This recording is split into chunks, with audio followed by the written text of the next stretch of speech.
Hello student, मैं हूँ Valmiki sir और आप सभी का स्वागत है मेरे यूट्यूब चैनल पर जिसका नाम है विश्वा केमिस्ट्री। नीट और जेई के लिए एनसीईआरटी सिलेबस का 11 का पहला टॉपिक अपन डिस्कस कर रहे हैं जिसका नाम है some basic concept of chemistry.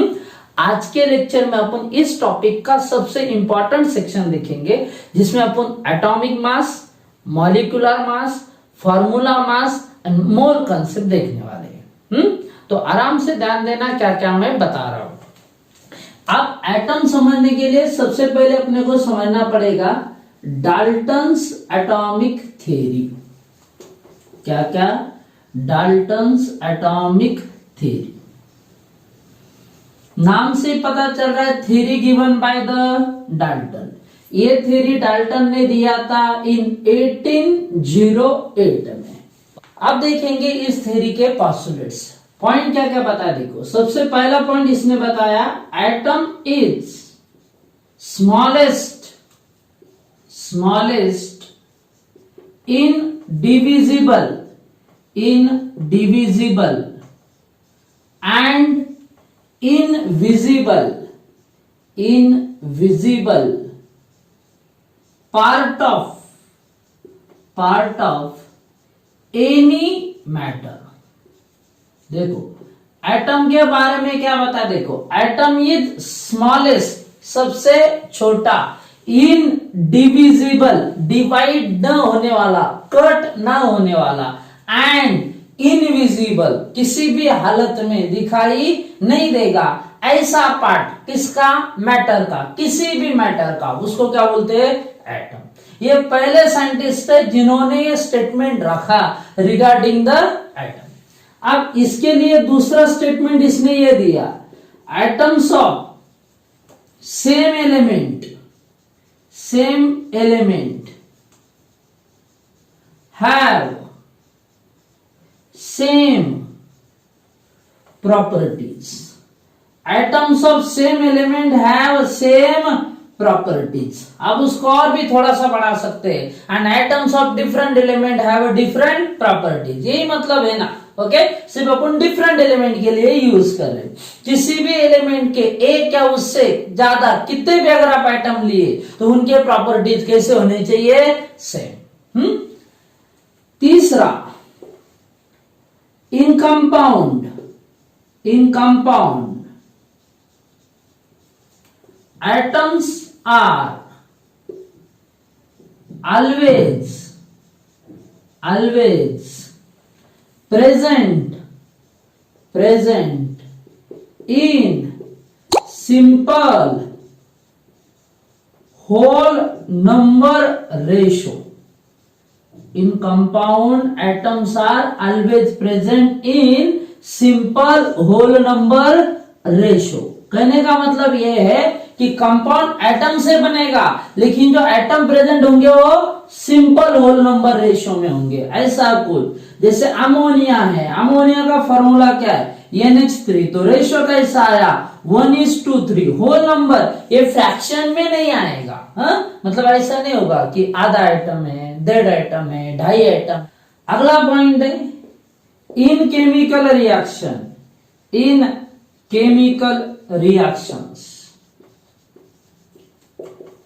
atoms are neither created nor destroyed। in chemical reaction atoms are neither created nor destroyed। ना ही क्रिएट हो सकता है केमिकल रिएक्शन में एटम, या ना ही डिस्ट्रॉय हो सकता है। ओके, तो ये है डाल्टन्स एटॉमिक थ्योरी। और एक बार shortly revise, atom is the smallest indivisible and invisible part of any matter. Atom of same element have same properties and atoms of different element have different properties. In compound atom are always present in a simple whole number ratio, fraction में कभी भी नहीं होगा। And in chemical reaction atoms are neither created nor destroyed. तो chemical reaction में atom का क्या होता है? अपन बोलेंगे उसका रीऑर्गेनाइजेशन होता है या री अरेंजमेंट होता है, लेकिन कोई भी रिएक्शन एटम क्रिएट नहीं कर सकता या डिस्ट्रॉय नहीं कर सकता। ओके, अब अगला कंसेप्ट है एटॉमिक मास। डाल्टन ने तो बता दिया atom is smallest indivisible and invisible material of any matter. अब अपन देखेंगे what is mean by atomic mass.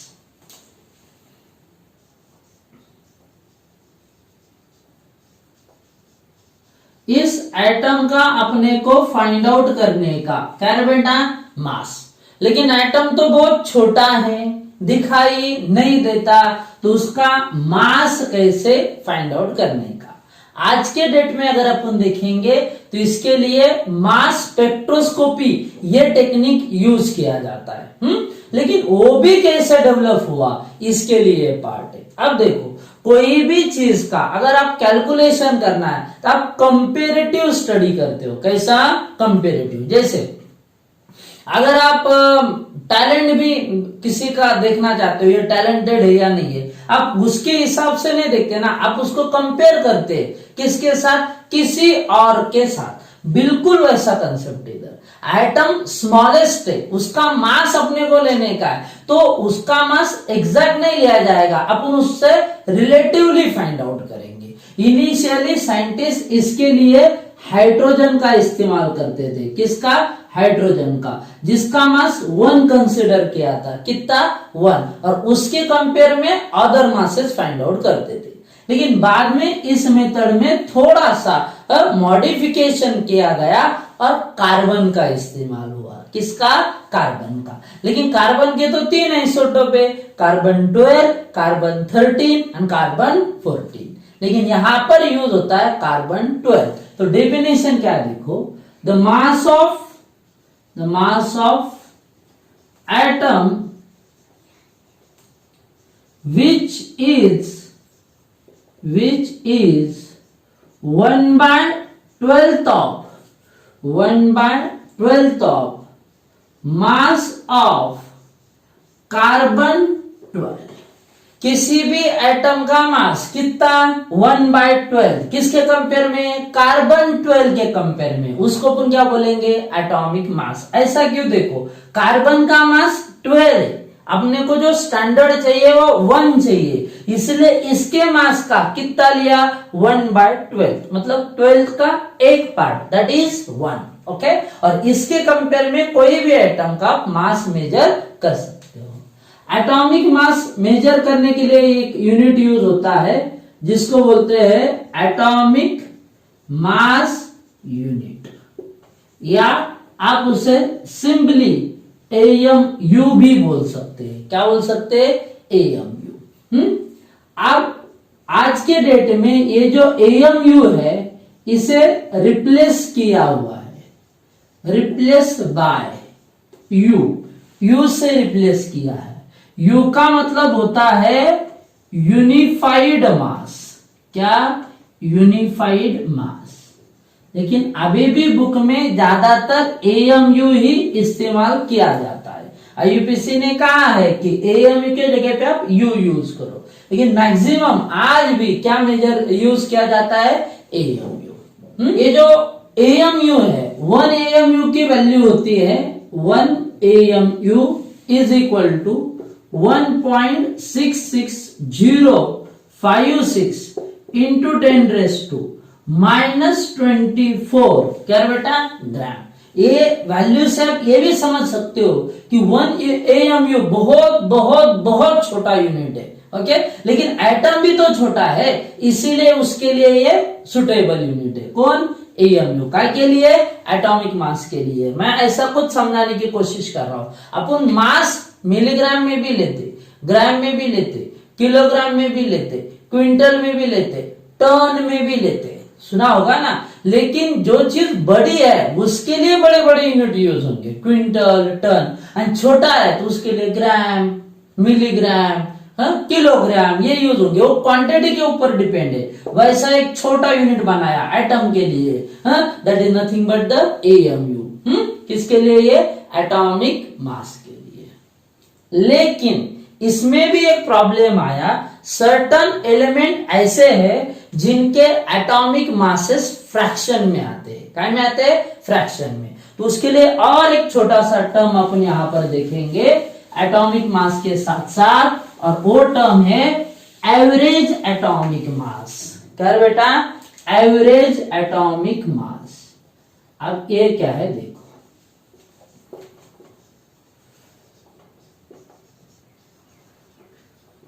आपको मालूम है नंबर ऑफ एटम्स है जो आइसोटोप्स के फॉर्म में अपने को मिलते हैं। क्या के फॉर्म में? आइसोटोप्स के फॉर्म में। जैसे अपन एग्जांपल देखते हैं क्लोरीन का एटॉमिक नंबर है 17 और एटॉमिक मास 35 भी हो सकता है और 37 भी हो सकता है।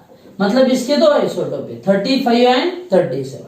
तो सवाल ऐसा है ना कि कौन सा करेक्ट है, हाँ? तो आप उसके लिए एक्सप्लेनेशन ऐसा है, क्लोरीन 35 जो है इसका अगर अबंडेंस देखेंगे वो 75% मिलता है, और क्लोरीन 37 का अबंडेंस देखेंगे तो 25% मिलता है। अब देखिए इसका एवरेज एटॉमिक मास कैसे निकालते हैं। जनरल फार्मूला है उसके लिए, average atomic mass is equal to atomic mass of first isotope into उसका परसेंटेज मतलब abundance, okay, plus atomic mass of second isotope into उसका परसेंटेज। आगे लिखते जाने का, जितने आइसोटोप है उतने, और इसे डिवाइड कर देने का कितने से? 100 से। अब जैसे क्लोरीन का पहले आइसोटोप्स का एटॉमिक मास कितना है? 35, परसेंटेज कितना है? 75, प्लस दूसरे का एटॉमिक मास कितना है? 37, परसेंटेज कितना है? 25, डिवाइड बाय कितना बेटा? 100, ओके। अब इन दोनों का मल्टीप्लिकेशन करते हैं, 35 इंटू 75 मल्टीप्लिकेशन करना है तो देखो 5 5 जा 25, कैरी 2, 5 3 जा 15, 7 5 जा 35, 35 प्लस 15 कितना होगा? 50 प्लस 2 52, फिर कैरी कितना? 5, 7 3 जा 21, 21 प्लस 5 कितना होगा? 26। मतलब आ गया मल्टीप्लिकेशन 2625 प्लस 25 7 था कितना हो गया? 175, कैरी कितना? 17, 25 3 जा कितना हो गया? 75, 75 प्लस 17 92, डिवाइड बाय कितना? 100। मेक अ समेशन 5 प्लस 5 10, 10 का 0, कैरी 1, 2 प्लस 2 4, और वो कैरी 1 कितना होगा? 5, 9 प्लस 6 15, 15 का 5 फिर कैरी 1, और ये 2 और वो कैरी 1 कितना होगा? 3, डिवाइड बाय 100। 0 0 कैंसर, 10 से इसको डिवाइड किया तो अपना आंसर आएगा 35 पॉइंट कितना? 5, ओके। तो ये हो गया एवरेज एटॉमिक मास। कोई भी एलिमेंट रहने दो, जो भी उसका आइसोटोप्स का एटॉमिक मास है into percentage, atomic mass into percentage divide by 100, we get the average atomic mass. अब अपन ऐसे कुछ एलिमेंट के एटॉमिक मास से देखेंगे जो अपने को केमिस्ट्री में चाहिए, मतलब चाहिए, ओके, जो आपको लर्न करके रखने के एटॉमिक मासेस मैं अब यहाँ पर लिख के देता हूं आपको। शुरू के एलिमेंट है उसमें ज्यादा पहला एलिमेंट है हाइड्रोजन। हाइड्रोजन का एटॉमिक मास 1, हीलियम का 4, लिथियम का 7, बेरिलियम का 9, बोरॉन का 11, कार्बन का 12, नाइट्रोजन का 14, ऑक्सीजन का 16, फ्लोरीन का 19, नियॉन का 20, वही सोडियम का 23, मैग्नीशियम का 24, एल्यूमिनियम का 27, सिलिकॉन का 28, फास्फोरस का 31, सल्फर का 32, क्लोरीन का 35.5, आर्गन का 40, पोटेशियम 39 एंड कैल्शियम 40। ये कुछ इनिशियल एलिमेंट है, पहले 20 एलिमेंट जिनके एटॉमिक मास आपको कंपलसरी मालूम ही होने चाहिए। ये छोड़कर कुछ एलिमेंट लाइक Fe का एटॉमिक मास अपने को मालूम होना चाहिए, दैट इज 56। कॉपर का एटॉमिक मास मालूम होना चाहिए, दैट इज 63.5। उसके बाद सिल्वर का मालूम होना चाहिए, दैट इज 108। उसके बाद लीड का Pb का मालूम होना चाहिए 208। उसके बाद जिंक का भी मालूम होना चाहिए, दैट इज 64.5। तो ये कुछ ऐसे एलिमेंट है जिनके एटॉमिक मास कंपलसरी आपको चाहिए। अब अपन देखेंगे नेक्स्ट कंसेप्ट, मॉलिक्यूलर मास। कौन सा कंसेप्ट है? Molecular mass.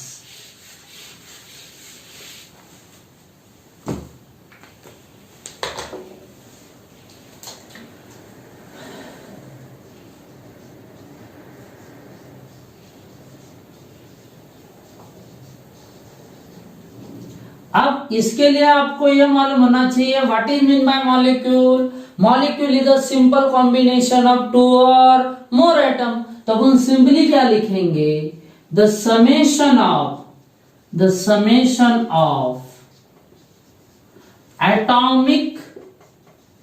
atomic masses of all the atoms present in a molecule। Molecule के अंदर जितने एटम है उन सबके एटॉमिक मासेस का समेशन, मतलब क्या बेटा? Molecular mass. एग्जांपल के तौर पर देखो, जैसे मैंने कहा H2O। अब इसका मतलब क्या हो रहा है? इसमें हाइड्रोजन कितने हैं? 2 और ऑक्सीजन कितना है? 1। तो इंटू 1 लिखा तो कुछ फर्क नहीं पड़ता, इसलिए मैंने ऐसे लिखा। अब इनके एटॉमिक मासेस का समेशन कर लीजिए ना। हाइड्रोजन का कितना है? 1 इंटू 2, ऑक्सीजन का 16, 1 into 2 plus 16 is equal to 18। आ गया वाटर का मॉलिक्यूलर मास कितना? 18। और एक एग्जांपल लेते हैं NaOH। अब NaOH की बात करेंगे तो इसमें एक Na है, एक O है और एक H है, एक ईच है। तो अब इसके एटॉमिक मास से डाल दो। सोडियम का 23, ऑक्सीजन का 16, हाइड्रोजन का 1। तो टोटल कितना हुआ? 23 प्लस 16 39, 39 प्लस 1 40। तो 40 इज द मॉलिक्यूलर मास किसका? NaOH। कितना भी बड़ा एग्जांपल लो कुछ फर्क नहीं पड़ता। जैसे देखो C12 H22 O11 cane sugar या सुक्रोज का एग्जांपल लिया है मैंने। अब देखो कार्बन का एटॉमिक मास कितना है? 12 और कार्बन कितने हैं? 12। हाइड्रोजन का 1, कितने हाइड्रोजन है? 22। ऑक्सीजन का 16, कितने ऑक्सीजन है? 11। 12 मतलब 12 का स्क्वायर कितना? 144।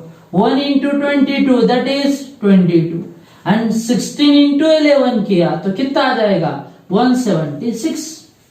अब इसका समेशन कर लीजिए आप सिर्फ। 4 plus 2 6, 6 plus 6 12, carry 1, 4 plus 2 6 plus 7 13 plus 1 14, 14 का 4 फिर कैरी 1, ये 1 और इधर 1 2 और ये कैरी 1 कितना होगा? 3। तो आ गया इसका मॉलिक्यूलर मास कितना? 342।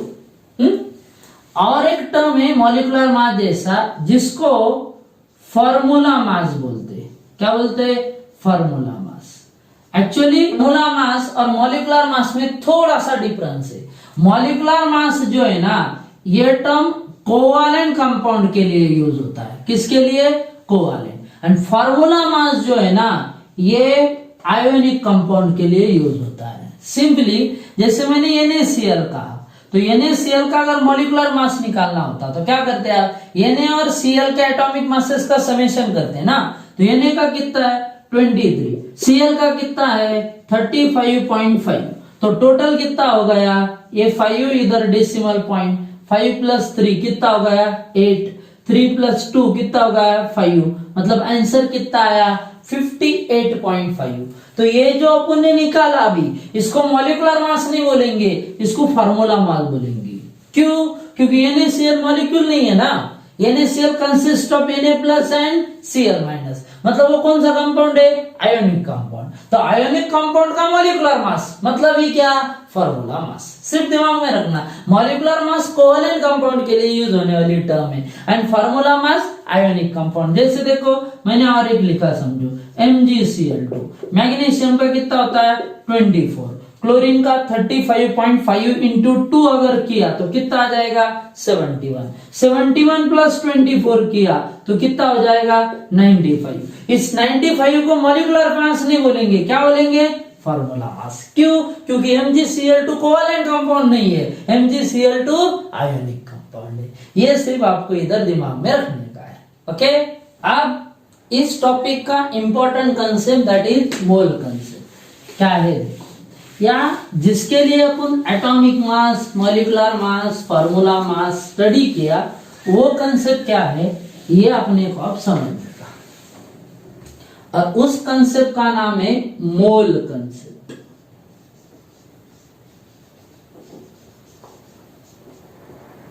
या मोल। अब इसका मतलब क्या होता है, अब ये शुरू करने से पहले थोड़ा सा जनरल पर ध्यान देना। अपन ने अभी देखा 1 AMU मतलब 1.66056 इंटू 10⁻⁻24, कितना 10⁻⁻24 ग्राम, मतलब ये बहुत ही छोटा वैल्यू है AMU। मतलब कोई भी सब्सटेंस अपन AMU में एग्जैक्टली नहीं वे कर सकते, मतलब ऐसा कोई पैन अपने पास नहीं है कि अपन वो डायरेक्ट वे आउट करे इन AMU। क्यों? क्योंकि वो बहुत ही छोटा यूनिट है। तो उसे सॉल्व करने के लिए पार्ट आया, that is mole concept. Mole concept क्या देखो, the mass of any substance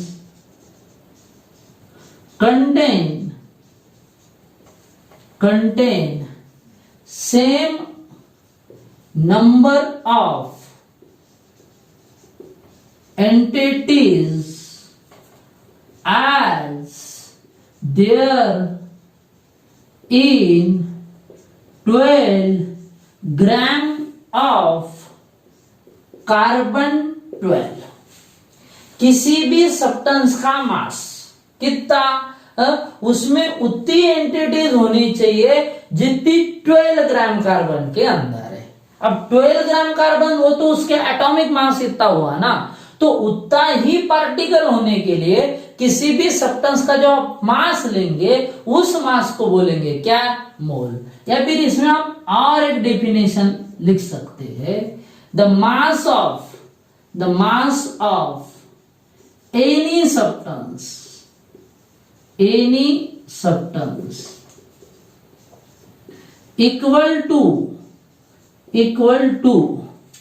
its molecular mass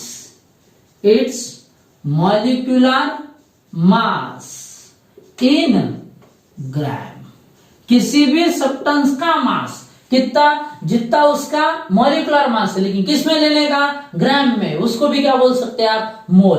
carbon का भी तो उतना ही मास लिया है ना, 12 ग्राम क्यों लिया, क्योंकि इसका एटॉमिक मास कितना है 12। ओके, तो इसको बोलते हैं अपन मोल। तो उस बेसिस पर नंबर ऑफ मोल्स निकालने के लिए, किसी भी सब्सटेंस के नंबर ऑफ मोल्स निकालने के लिए फॉर्मूला है मास अपॉन, क्या है बेटा, मॉलिक्यूलर मास। या फिर इसको ऐसा भी लिख सकते हैं, N इज इक्वल टू क्या, W/M, where N is a number of moles, W is a mass or you may say weight and M is a molecular mass। सिर्फ ध्यान देना, ये टर्म ऐसा है जो आपको बताएगा कि how we can weigh the compound. क्योंकि एएमयू में तो अपन वे नहीं कर सकते, वो बहुत छोटा टर्म है। ओके, जैसे अपन डजन बोलते हैं ना, एक डजन मतलब कितनी एंटिटीज, 12। तो वैसा एक कंसेप्ट है जो बल्क ऑफ एटम बताएगा, not a single one, bulk of atom बताएगा। और किसी भी सब्सटेंस में अगर आप देखेंगे तो अपन ने कहा सेम एंटिटीज होती है जितनी 12 ग्राम कार्बन में, तो 12 ग्राम कार्बन में कितनी एंटिटी होती है, उसके लिए एक छोटा सा कंसेप्ट जिसका नाम है एवोगैड्रोस नंबर।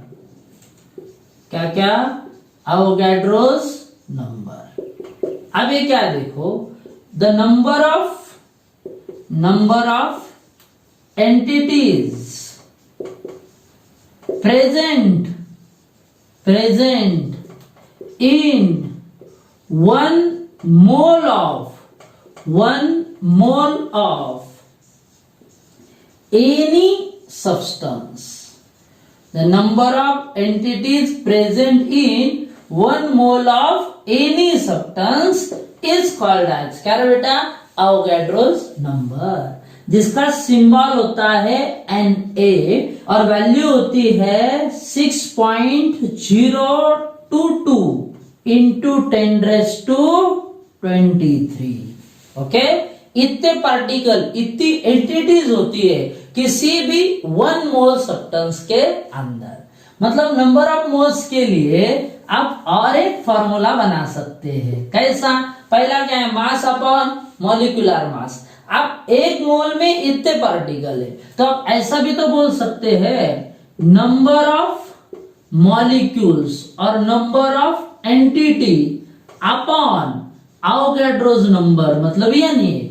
ऐसा अगर डिवाइडेशन किया तो वी गेट अगेन क्या बेटा, नंबर ऑफ मोल्स। क्या बताया, देखो फिर से एक बार, किसी भी सब्सटेंस के अंदर उतनी एंटिटी है जितनी 12 ग्राम कार्बन में प्रेजेंट है। लेकिन 12 ग्राम ही क्यों, क्योंकि 12 इसका एटॉमिक मास है, इसलिए और एक डेफिनेशन बना के दिया, mass of any substance equal to its molecular mass in a gram. Okay, then it is called as a mole. Formula बनाया, मास अपॉन मॉलिक्यूलर मास। कोई भी सब्सटेंस अगर आपने 1 मोल लिया तो उसके अंदर की एंटिटी फिक्स हो गई और उस एंटिटी को बोलते हैं क्या, एवोगैड्रोस नंबर। और उसकी वैल्यू होती है 6.022 इंटू 10⁻23। और उसके बेसिस पे नंबर ऑफ मोल्स के लिए और एक formula, number of molecules upon Na, and Na is nothing but the Avogadro's number, that is 6.022 into 10⁻23। Okay, simple one concept है, सिर्फ उसके ऊपर जो एमसीक्यू पूछे जाते हैं वो इंटरेस्टिंग है। और एक छोटी सी बात, यहां पर आप मॉलिक्यूलर मास ग्राम में कंसीडर कर रहे हो। ओके, एंड जब मॉलिक्यूलर मास ग्राम में कंसीडर किया जाता है तो उसकी जगह पे और एक वर्ड यूज होता है जिसको मोलार मास बोलते हैं। क्या बोलते हैं, molar mass. When molecular mass of any substance measured in a gram, then it is called as a molar mass. Okay, तो इस हिसाब से आज का लेक्चर खत्म हुआ, जिसके अंदर अपन ने डिस्कस किया Dalton's atomic theory, atomic mass, average atomic mass, molecular मास, फॉर्मूला मास और एक छोटा सा कंसेप्ट, क्या, मोल concept. Okay, please like, share and subscribe my YouTube channel. Thank you.